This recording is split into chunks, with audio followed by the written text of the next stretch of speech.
Put your makeup on, get your nails done, curl your hair, run the extra mile, keep it slim so they like you. Do they like you?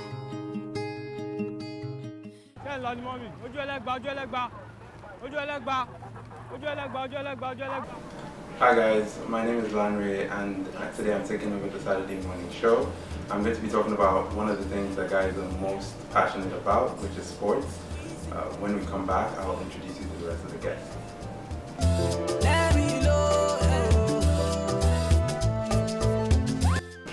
Hi guys, we're back, and like I mentioned, we have a couple of guests today in the house, so I will introduce everybody. This is Hakeem, this is Dami, and this is Jibola. Like I mentioned earlier on, we're going to be discussing sports today. So the first question that I'm going to throw out to the panel is, what is your favorite sport? Start with Hakeem. Well, my favorite sport is soccer. Yeah. Soccer. It's between basketball and soccer, so. Oh, okay. Depends. So I'll use myself as an example. Being in Canada, and I've been here for probably over 10 years, because soccer ends so early in the day, about 12 usually is when the last game ends, in Calgary time at least. I've adopted a lot of other sports, so now I watch baseball, I watch NBA, I watch NFL, I watch NHL, hockey, like the playoffs. So and that's just me, but I know like there are a lot of people who, by virtue of being in Canada, they've started watching a lot more sports than they would in Nigeria. So again, I'll just start with you guys. Like, are there any other sports that you guys watch by virtue of being in Canada now? Dami, I'll start with you. Yeah, I've kept up a lot with NBA and NFL since I came here. I have a favorite basketball and football teams now. Okay. Jibola? I think the one that stands out is hockey. Like I would never watch hockey like back home, I guess. But because I live in Calgary, which is technically like a cowboy city and hockey nation, like you have to. Last season, which is just a couple of months ago, I actually went to see a couple of games. I went to see the playoff games, so it's actually different when you actually go watch it. Like I've never actually sat down on the TV and say, okay, I want to watch hockey, but like going to the games or going to the bar where there are a bunch of people there, like it's a different atmosphere. Like you actually feel like more involved. Yeah. Even though I don't know half like the rules and everything, like I just felt like I knew what was going on, because I guess you can tell by everyone's reaction and whatnot. I think any sport, pretty much any sport event you go to live is. Yeah, it's so different. Even baseball, like you would never catch me like in my living room just sitting down watching baseball. It's too boring. But if I'm in Toronto, like I don't mind going to see the Jays play. So it goes like that. But I'll say hockey though. Hockey stands out. Oh, okay. I think for me, hockey stands out as well, because never would have thought I would watch hockey. But again, just by virtue of the fact that I'm in Canada, especially Calgary, I've gotten used to liking hockey. I really don't watch it all the time, I just watch it during playoffs. But another sport next to soccer for me is football. Be it the CFL or the NFL, there's something about the sport that just gets me. And basketball, I watch basketball a lot as well. I can't say I have a favorite basketball team, but I watch it as much as I watch football, American football. Yeah, I agree with you guys. I think in my experience, watching live games for other sports, even if you don't know much about the sport, you don't know the rules, especially in North America, Canada and the States, they are very, very entertainment focused. So they make sure that even if you don't understand what's going on, they're going to have other side attractions. They're going to have a good time. Money's worth. Exactly. So I'll come back to soccer now, and I know since everybody here has a favorite team, I'll just use clubs as what we'll talk about. So if you guys could tell me your favorite clubs and how long you've been a fan of that particular club. Well, my favorite club is Chelsea. Chelsea Football Club in England. Shout out to Chelsea fans, yeah. I've been a fan for like I think going to 2 decades now. From when Baba Yao started playing for Chelsea. That's a long. Yeah. I remember Chelsea during the when we used to wear the white and black, just like the Newcastle jersey. We once wore that jersey. So I mean, when Baba Yao joined from Nigeria, I started following Chelsea. Yeah. Dami. I've been a Liverpool fan since '98. I was born in England, and ever since Michael Owen scored that goal against Argentina in the World Cup, I became a Liverpool fan. Oh, okay. So, and we'll get back to that. Jibola. Mine's a little bit different. Like for the longest time, I was an Arsenal fan. Like when I mean for the longest time, for like I don't know, since I can remember, I was an Arsenal fan 1, 2, 3 years ago. I don't know. I think I got tired of the tired wolves. You know how every season, you know, oh, Arsenal, they're going to do it this year, just like this season. Oh, Arsenal's going to go all the way, they got Czech now, and what happens against West Ham? Czech looks like the worst goalie. You know, I'm just saying that Czech looks like the worst goalie in the league just because it's in Arsenal. That's what I think. But that's a story for another day. But I'm a Man U fan now. I've been for 3 years now. It took a while for them to accept me, I guess. I guess they wanted to know if I was legit or not. But basically, I just got tired of wolves. You know, every season Arsenal's gonna do this, and then they do something mid-season that just takes them back to where they usually go. But we'll see what happens. But I'm a Man U fan for the future, because you know. If I can ask you a question, how does it feel saying you're a Man U fan when you've always been an Arsenal fan? I don't know. It actually feels. See, this is what I'm saying. Like football is passion. It's just like I'll use the analogy. Like you have a girlfriend you've had for close to 10 years, and you guys break up. It's gonna hurt. Like it's gonna take a while for you to get over her. But then someone else comes into your life who's gonna replace that person, and then maybe you see things in her that you don't see in your ex-girlfriend. Does that make sense? That seems like a very simple. That's a great analogy. Yeah, yeah. I'm just saying, like sometimes you're with somebody, and you know, even though you know there's some things you don't like, you just hey, there are other things I like. No, for me, I'm a little biased because I'm a United fan. I've been a United fan for probably like probably over 20 years actually. Like Eric Cantona days was when I got my first jersey. So I can sympathize with trying to make a switch from somebody who is not deserving of your support to somebody who is. But anyway, that's what we have for now. We will take a short break and we'll be back in a few seconds.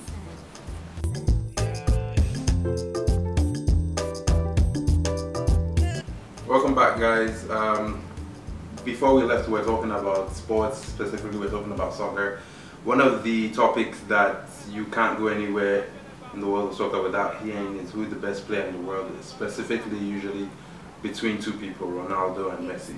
So I'm just going to get you guys' opinion on who you think the best player in the world. It could be someone else, but for the most part I think we can all agree it's between Ronaldo and Messi. Hakeem? Well, currently, yeah. I think I'll go with Messi. The reason being, Messi has won more, trophies. He's outperformed Ronaldo in every area.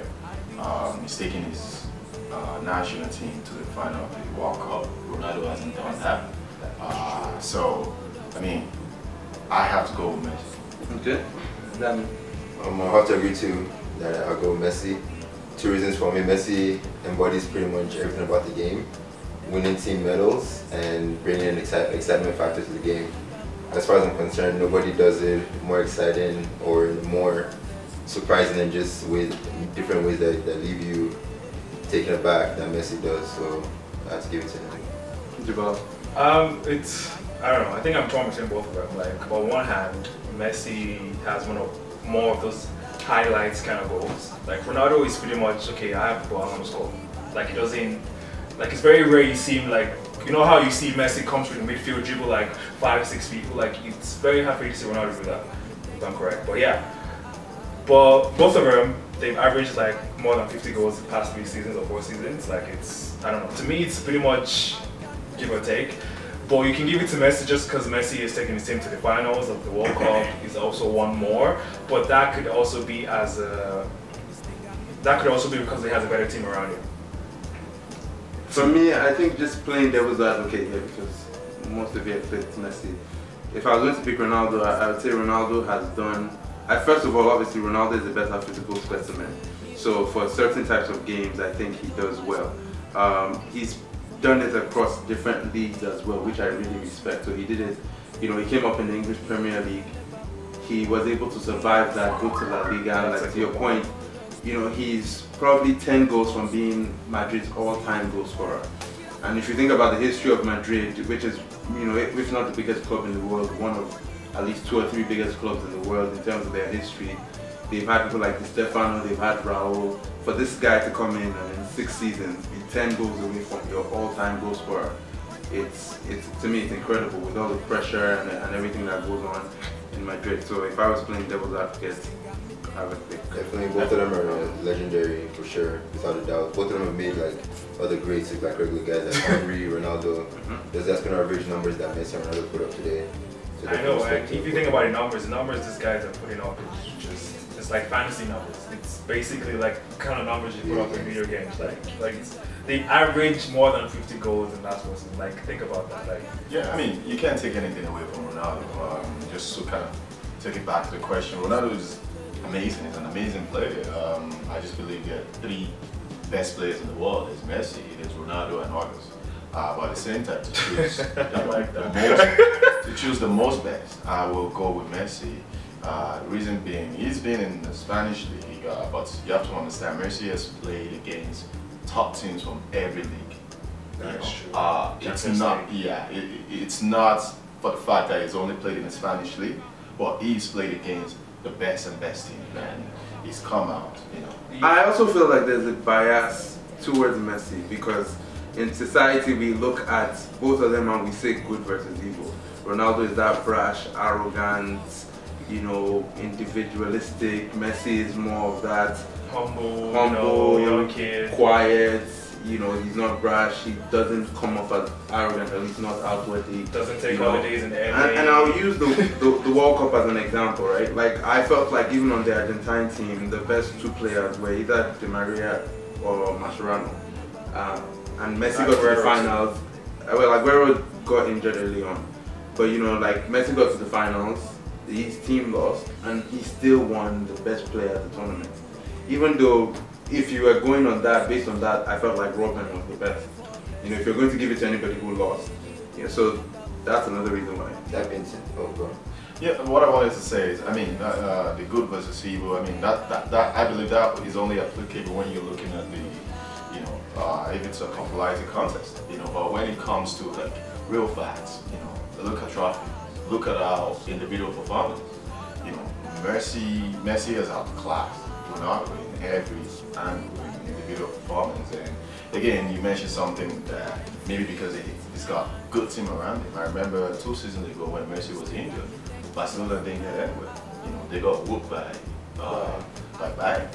4 goals, 3 goals. So, I mean, I can't take anything away from Messi. He's a good guy, but I don't think it has anything to do with facts. The fact is, besides that season though, like they haven't really, until the last season when they won the Champions League, they haven't really won that like in a couple of seasons. And Messi he's still there the last couple of seasons. Even the year Madrid won, Messi was on the team, wasn't he?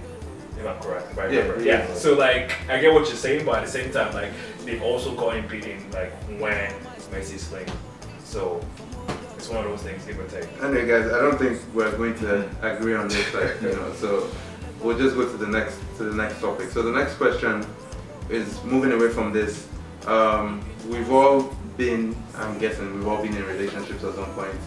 How does your love for soccer, love for sports affect your relationship? So, in terms of your experiences and what you guys want, if you have any preferences, do you want, a girlfriend that is interested, is indifferent, is obsessed, is passionate about your team? Does she have to support your team, or does she just have to understand how soccer works? Like, I'm just trying to get you guys' opinion on, how sports affects your relationships.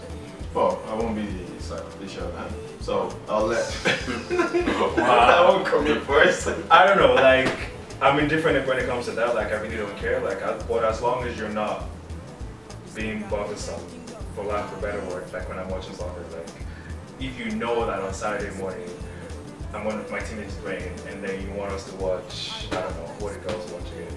I don't know. Yeah. Like first of all, that's one of the reasons why I have 2 TVs in my house. I'm just saying, like, if you're going to force me to watch it with you, then that might be a problem.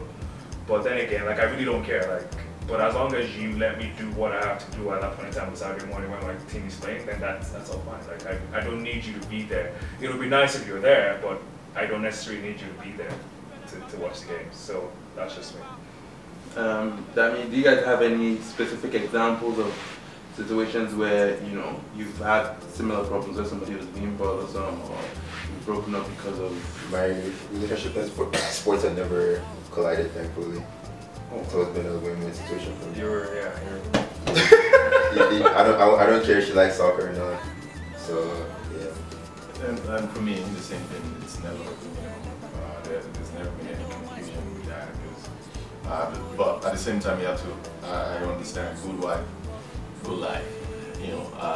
But it's a matter of understanding. She understands I love to watch soccer. I'm passionate about soccer, and every person that I've dated, they're passionate about soccer, but not necessarily support my team, which I mean different.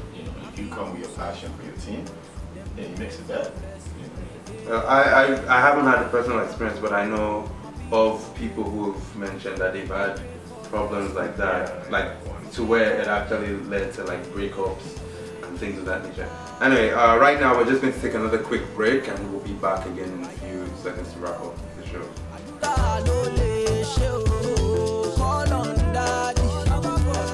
Okay, welcome back guys. Before the break we were talking about how relationships affect your sports, and I know Jibola, you're about to make I know, like, it's one of my pet peeves actually. Like, I'm sure it is for almost everybody that I've talked to. Like, don't you just hate like after like a devastating loss and then your girlfriend or your significant other says, "Oh, why are you so pissed off? Is this just a game? Isn't just them just kicking the ball around?" And you look at her like, like, are you being serious right now? Like, I know. Are there any other like annoying things people say? It doesn't have to be just related to soccer. It could be related to playing games. It's really just bandwagons. Like my sister doesn't watch NBA as far as I'm concerned. She knows I'm a Cleveland fan. She waited until game 4 when Cleveland lost. She texted me like, Steph Curry. Like, you don't know nothing about this game. So just bandwagons. Throw a banter issue like we have here right now. I think for me, I don't like when people jump from one team to another just because there's a super. For example, my roommates.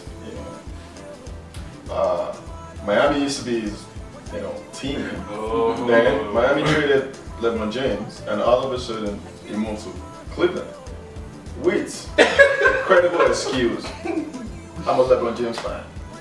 And that shut everything down. Exactly. Yeah, like I said, you can't just do that. I have a Kosh fan from the Brunswick here. No, but I feel like that, to me that's excusable because as a guy I have my number one sport, which is soccer. I'm a United fan first. I don't really, I don't really care for the players. Like, I mean, I'm a fan of the players, but only as long as they are players for United. But when it comes to other sports, most of my introduction to like NBA, for example, was Kobe. So if Kobe left the Lakers, I would still kind of be interested in the Lakers, but I would be a Kobe fan, so I would follow him in terms of his new team. So I can kind of sympathize or understand where, where he's coming from. So what you're saying is you're flexible in choosing teams if your passion is not as strong. Exactly. For a sport. Yeah, if example now, the Blue Jays are playing and they're playing really well. A lot of people are going to become interested just because they're winning and it's on the news. So initially you might not have really cared, but then you see, oh, they're on 11 games, or they're doing well. There's a chance that you could go see a game. Then your interest starts getting more, and then it gets to a point where you live in Canada as well, so like it's just like Raptors. I'm not a Well, I won't say I'm not a Raptors fan, but because I live in Canada, like I watch the game and it's on TSN every time anyway, so like there's really nothing. On a bigger scale, you can look at Michael Jordan too. Before he came to the Bulls, Chicago was about the Bears in the NFL. It was about Mike Dick. They started winning with MJ. Chicago is. So I think with those, especially with basketball, because there's only like 5 players on the court at the same time, it's easier to have a favorite player. Like to me, it's Wade, for instance. Like, that's one of the reasons why I'm saying Miami, because Wade is still there. Like if he was going to leave, or it was kind of going to leave this season, if he had left, I might have, not to give him socks. Anyways, I might have had to rethink like my allegiance to Miami. I'm just saying, just because Wade is the only reason why I started supporting Miami in the first place because of Wade. As soon as they drafted him off college, like I was like, okay. I mean, I just believe, you know, being a fan, regardless of what team or how passionate you are, being a fan, you know, you can be a fan of a team, and once you've made that pronouncement that you're a fan of a team, you're a fan of that team, not a player. Because you had the chance to say, I'm a fan of this player, regardless of where he goes, I follow him. But if you associate yourself with Miami, for example, regardless of who they bring in. Yeah, but I think it's different if you were introduced to that sport by that player. I see. Like, You can ask my close friend. I supported 4 years with mediocrity with Cleveland. Won the Brownland. and that's fine, that's fine. I mean, but you know, I mean, like, I'll use it as an example. You're a fan of Cleveland and Liverpool. You know, I would not begrudge you if you decided to leave Liverpool. Personally speaking, my relationship with United is very different because since I've been alive and supporting United, probably since like the age of 5, they've been winning. So I don't, like, this little, you know, hiatus has been the most that I've actually been a United fan without winning anything at all. So it's a very different feeling for me. I honestly feel like while I would not be able to support another team in the Premier League, if United kept losing, eventually my love for football would go away. So for that, I would rather not support anybody and not be interested in the sport than follow somebody else. But for other sports, I'm It's funny because I was born in Manchester, but never had any interest in Man U. My first football experience came with a win in Liverpool, and I saw them beat Chelsea and Man U that same. They beat Man U in the FA Cup final when the win scored that extra time goal. So I remember that goal actually. yeah, so I think Man U. I can understand, you know, we come from the same school of thought where our teams have always won. So, I mean, not winning for 2 or 3 years, we have the faith that our team can still win. I can say the same for these 2 guys, you know, they may not understand what they're talking about, but I do understand. What do you mean? Like, I already moved though, like, oh, I don't know what do you mean by just 2 guys? Sorry. Since Germany, they haven't won though. No, like, I actually won like the first thing that I joined them. But anyway, that's a story for another day. So no, I don't want to expect to be a winner. So I can say the same for some other like co-pundits. We have Like, I can't say our that. Champions League crown. What? All that. Arsenal's Champions League space is still empty. So Yeah. unfortunately, there are no Arsenal fans yet. Well, doesn't that say a lot? I'm just kidding. I'm just kidding. I couldn't resist that. Okay guys, so this is the last question that we have for the day. It's more, I'm going to ask you guys a different set of questions, and it's more around what would be happening to you on Saturday morning. So Hakeem, I'm going to start with you. What are you likely to be doing on Saturday morning? I feel bad saying this. I don't know if the camera can catch my eyes. I haven't had a lot of sleep, and that's usually my routine on Saturday. I sleep less on Friday going to Saturday because of the excitement of the EPL, especially when the EPL is on. I sleep like 4 hours because of the time difference. The first game sometimes starts at 5:30. Yeah, so yeah.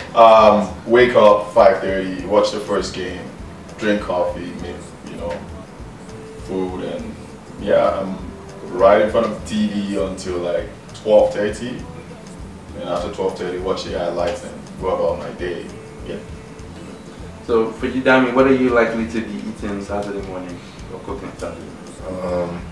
today's Saturday, so this morning usually like other Saturdays, probably waffles and eggs, some baked beans, glass of juice. Oh, nice. Feed up and watch Premiership football. That's nice, that's nice. Jibola, for you, who is likely to be invited on Saturday morning? I don't know, wherever slept the night before. I'm just kidding.